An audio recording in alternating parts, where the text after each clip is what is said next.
Seperti kita ketahui bahwa proses learning dalam machine learning itu ada dua, mencari kemiripan dan mencari perbedaan atau regresi dan klasifikasi. Pada video ini saya akan jelaskan bagaimana proses learning untuk melakukan klasifikasi. Kita sudah belajar pada video sebelumnya bahwa proses learning pada machine learning itu ada dua macam. Yang pertama mencari kecenderungan yang sama, yang kedua adalah melakukan klasifikasi. Atau dengan kata lain, yang pertama adalah regresi, mencari kesamaan, sedangkan yang kedua adalah mencari perbedaan. Nah, pada video ini saya akan menjelaskan tentang bagaimana proses learning untuk klasifikasi. Jadi untuk mencari perbedaan. Pada video sebelumnya, kita sudah belajar tentang bagaimana proses learning untuk regresi. Nah, tapi sebelum kita masuk dalam proses penjelasan tentang proses learning dalam klasifikasi, saya ingin kembali kita melihat sedikit proses learning dalam regresi. Jadi ini yang sudah kita pelajari dalam video sebelumnya. Dalam proses learning adalah kalau kita punya X, ini inputnya, kemudian Y, data output yang seharusnya, maka kita masukkan ke dalam machine learning kita. Jadi X dikali W ditambah B, kita dapat Y hat atau Y prediksi. Kemudian setelah dapat Y prediksi, kita hitung loss-nya berapa, kemudian kita hitung cost-nya, maka kita melakukan perbaikan dengan memperbaiki W yang baru dan B yang baru. Untuk ini kita perlu hitung berapa del L per del W dan del L per del W. Jadi prosesnya dari X, kita hitung Y prediksi atau Y hat, kita hitung loss, hitung cost, kemudian kita hitung del L per del W dan del L per del B, ini harusnya B. Kemudian kita update nilai weight dan bias yang baru, kemudian proses ini kita ulang terus. Jadi ini adalah proses untuk kita melakukan machine learning, melakukan regresi. Nah, tentunya Anda berpikir bahwa ketika Anda kuliah statistik, belajar regresi linear tidak serumit ini. Sudah ada rumus yang pasti, rumus yang mudah. Kenapa kita harus melakukan dengan serumit ini? Nah, regresi pada machine learning yang saya contohkan di sini memang cuma hanya ada satu input dan satu output. Tapi dalam machine learning tentunya kita akan menghadapi bukan cuma satu input. Kita bisa punya input yang sangat banyak. Bisa input 3, 5, 100, sejuta, bahkan input yang banyak. Kalau kita sudah menghadapi input yang banyak, maka kita tidak bisa pakai rumus regresi seperti Anda belajar di statistik lagi. Kita harus memakai machine learning.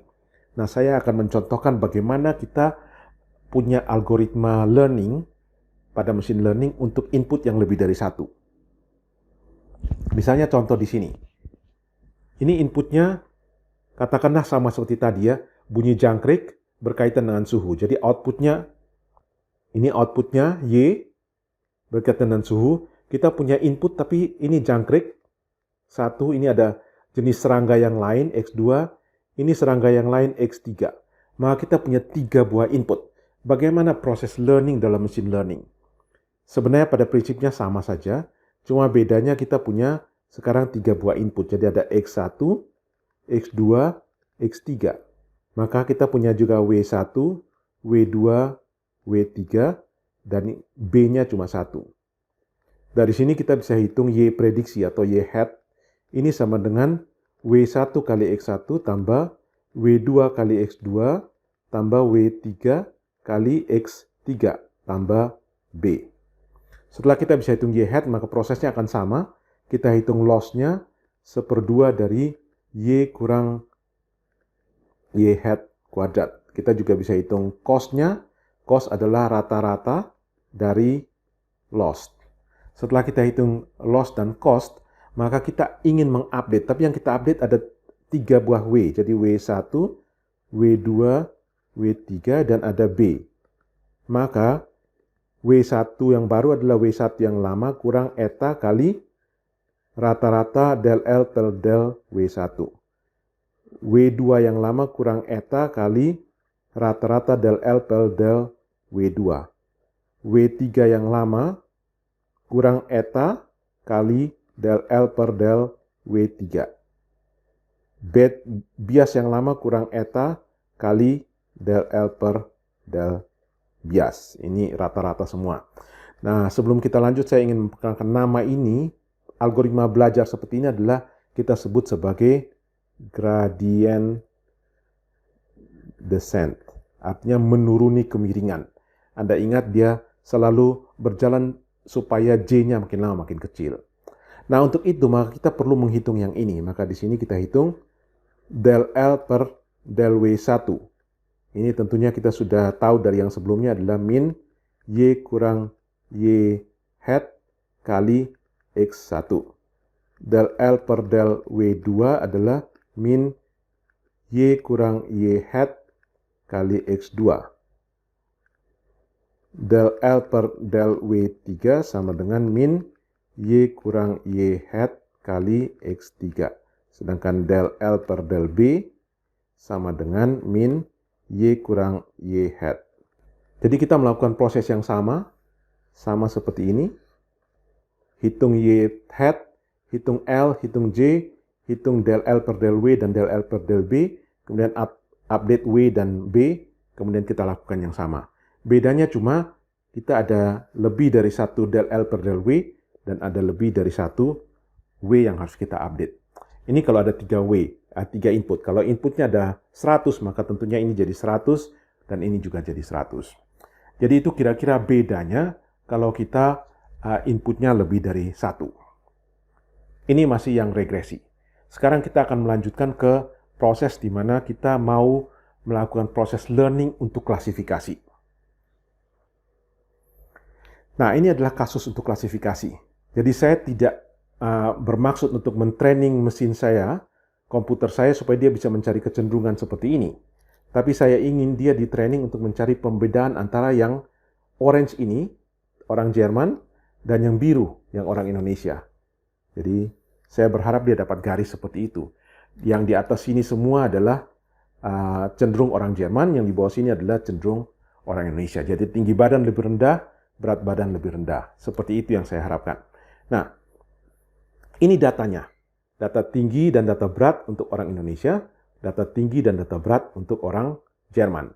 Nah, tinggi dan berat ini menjadi input. Jadi ini input X1, ini input X2, ini juga X1 dan X2. Kemudian outputnya yang mana? Outputnya adalah Y. Maka saya buat bahwa Y untuk orang Indonesia itu 0, sedangkan Y untuk orang Jerman saya buat jadi 1. Kita bisa lihat saya sudah buat datanya di sini. Jadi ini X1, X2, kemudian ini Y. Sekarang kita akan coba memakai machine learning algoritma yang kita sudah punya. Jadi saya punya seperti ini. Inputnya karena ada 2, X1 dan X2, maka saya ada W1 dan W2. Kemudian ada B. Kemudian saya hitung Y topi, Y hat. Y hat adalah W1 kali X1 tambah W2 kali X2 tambah B. Sesudah selesai hitung Y hat, maka saya sudah bisa hitung L. Loss saya adalah 1/2 dari Y kurang Y topi. Jadi ini Y prediksinya kuadrat. Kemudian saya juga bisa hitung cost-nya. Cost adalah jumlah semua rata-rata. Oke, tapi ada masalah yang muncul di sini kalau Anda bisa perhatikan. Kalau Anda perhatikan di sini, maka ketika saya melakukan perhitungan seperti ini, katakanlah misalnya W saya itu 1. Katakanlah 1 semua. Maka 1 kali 157 tambah 1 kali 89 tambah 1, ini saya akan dapat Y hat yang sangat besar, kira-kira 200-an. Jadi Y hat saya ini akan sekitar 200 sekian. Kita bisa bayangkan apa yang terjadi dengan L-nya. Jadi ini Y hat-nya, saya tulis di sini ya. Ini sekitar 200 sekian. Maka saya akan hitung L-nya, selisih antara 200 sekian dengan 0. Dikuadratkan lagi. Ini L akan sangat besar. Di sini juga sama. Akan sangat besar. Semua akan sangat besar. Kenapa sangat besar? Karena Y saya, Y ini cuma sekitar 0 sampai 1. Sedangkan rumus yang ini menghasilkan Y hat yang bisa ratusan, bahkan bisa ribuan. Sehingga bagaimanapun saya melakukan proses training di sini, saya akan sangat sulit untuk bisa learning dengan baik. Training untuk supaya mesinnya learning, saya akan sangat susah. Kenapa? Karena L akan selalu besar. L kenapa besar? Karena Y saya cuma 0 atau 1, sedangkan Y hat saya ratusan. Untuk itu maka saya harus melakukan perubahan pada machine learning saya ini. Perubahan apa yang saya harus buat? Saya harus buat sedemikian rupa supaya Y hat saya juga ada di sekitar 0 sampai 1 saja. Karena Y saya ada di 0 sampai 1. Bagaimana saya bisa lakukan itu? Maka saya modifikasi. Jadi di sini saya jangan sebut dia sebagai Y hat dulu. Saya sebut saja dia sebagai Z. Kemudian baru saya akan proses. Y hat sama dengan, misalnya saya buat seperti ini. Y hat sama dengan 1 kalau Z lebih besar sama dengan 0, dan sama dengan 0 kalau Z lebih kecil 0. Jadi dengan demikian maka Z ini setelah saya hitung Z ini, maka Y saya, Y topi saya, Y hat saya akan sekitar 1 dan 0 saja. Dengan demikian maka L saya tidak akan jadi terlalu besar. Jadi kalau saya gambar fungsi ini, kira-kira gambarnya jadi seperti ini.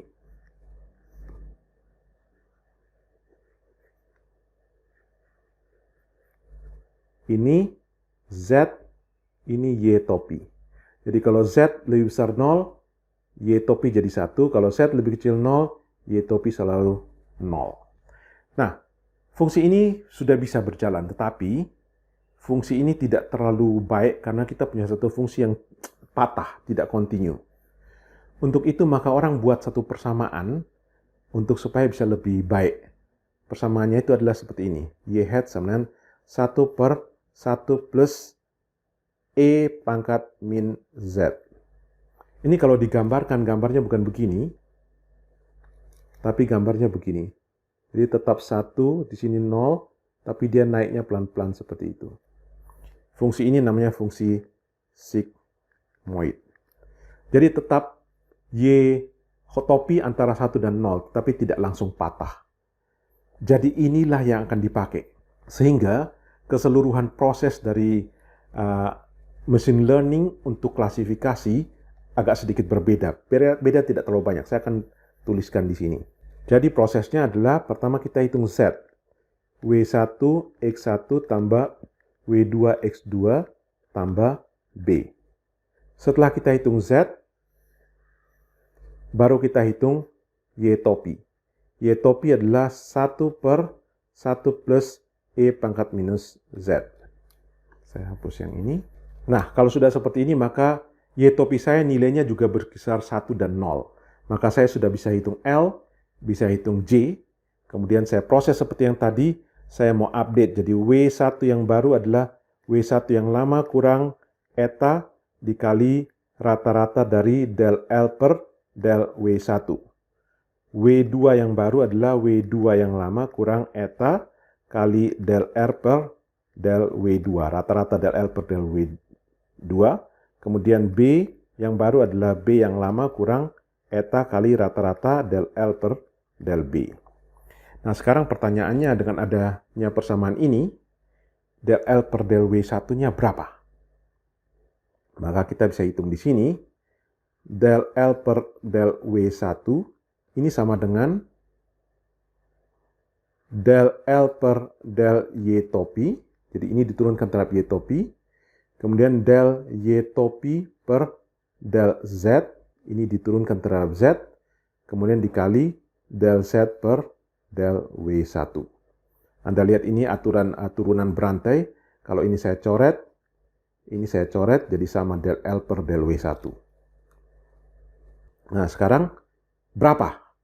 Kita sudah tahu del L per del Y topi ini, kita sudah pernah turunkan ini, jadi sama dengan minus Y kurang Y topi. Del Y topi per del Z. Nah, ini diturunkannya agak sedikit panjang, tapi setelah diturunkan panjang, nanti saya akan tunjukkan dalam video yang lain. Hasilnya itu adalah Y topi kali 1 kurang Y topi. Jadi turunan dari ini adalah yang ini. Kemudian del Z per del W1. Z ini kita turunkan terhadap W1, berarti kita ketemu X1. Jadi saya sudah dapat del L per del W1 sama dengan ini.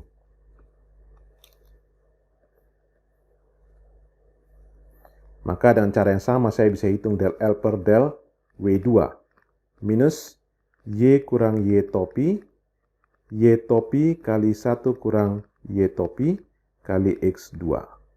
Kemudian del L per del B sama dengan minus Y kurang Y topi kali 1 kurang Y topi. Nah, kita sudah punya 3 turunan ini yang kita bisa pakai di sini. Jadi keseluruhan proses sama, kita masukkan input X, tapi kita harus hitung Z dulu. Setelah hitung Z, kita hitung Y topi, hitung L dan hitung J. Kemudian kita hitung turunan 3 ini. Kemudian kita update weight yang baru, dan seterusnya. Jadi prosesnya hampir sama, kecuali ada sedikit perbedaan, yaitu adanya fungsi ini, namanya fungsi aktivasi. Fungsi aktivasi ada banyak macam yang seperti ini namanya sigmoid. Kemudian di sini ada tambahan yang ini. Ada tambahan yang ini. Itu saja bedanya, selebihnya sama. Jadi itu yang membedakan antara klasifikasi dengan regresi. Saat ini saya akan menunjukkan dengan Excel bagaimana kita melakukan perhitungan dari proses klasifikasi yang sudah dijelaskan di slide sebelumnya. Jadi ini saya punya X1, X2, dan punya Y. Ini saya sudah hitung Z. Jadi Z Anda lihat di sini, Z adalah X1 kali W1 tambah X2 kali W2. Jadi ini X1 kali W1 tambah X2 kali W2 tambah B. Ini juga sama, dan seterusnya saya copy ke bawah. Kemudian Y hat. Y hat adalah 1 bagi 1 kurang E pangkat min Z. Jadi min D2.